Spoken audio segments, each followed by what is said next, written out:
ఎప్పుడైనా మేము సిబిఐ నుంచి మాట్లాడుతున్నాం, మీ ఆధార్తో క్రైమ్ జరిగింది లేదా మీరు డిజిటల్ అరెస్ట్ లో ఉన్నారు అని కాల్ వచ్చిందా? ఇది నిజమైన అరెస్ట్ కాదు, కొత్త తరహా సైబర్ మోసం. స్కామర్లు పోలీస్, సిబిఐ, ఈడీ అధికారుల్లా నటిస్తూ వీడియో కాల్స్ చేసి గంటల తరబడి భయపెడతారు. మీ బ్యాంక్ అకౌంట్ వెరిఫై చేయాలి అంటూ డబ్బులు ట్రాన్స్ఫర్ చేయించుకుంటారు. అయితే ఇటీవల ఇలాంటి వేలాది అకౌంట్లపై చర్యలు తీసుకున్నారని అధికారులు తెలిపారు.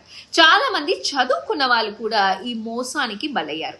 గుర్తుంచుకోండి, భారతదేశంలో డిజిటల్ అరెస్ట్ అనే చట్టపరమైన ప్రక్రియ అస్సలు లేదు. ఎవరైనా ఫోన్ లో బెదిరించి డబ్బులు అడిగితే వెంటనే కాల్ కట్ చేసి అధికారిక హెల్ప్ లైన్ ను సంప్రదించండి. అదే అధికారిక హెల్ప్ లైన్ వచ్చేసి 1930కి కాల్ చేయండి, లేదా అధికారిక పోర్టల్ ఉంటుంది నేషనల్ సైబర్ క్రైమ్ రిపోర్టింగ్ పోర్టల్లో కంప్లైంట్ చేయండి. ముఖ్యంగా డబ్బులు ట్రాన్స్ఫర్ చేసిన వెంటనే రిపోర్ట్ చేస్తే పోలీసులు మరియు బ్యాంకులు కొన్ని సందర్భాల్లో ట్రాన్స్క్రిప్షన్ ను ఫ్రీజ్ చేసి డబ్బులు రికవరీ చేసే అవకాశం ఉంటుంది. అయితే ఇప్పుడు ప్రమాదం దొంగల నుంచి కాదు, మన భయాల్ని ఉపయోగించే స్కామర్ల నుంచి. సో ఎప్పుడైనా ఈ స్కామర్ కి బారిన పడినట్లయితే 1930ని సంప్రదించండి.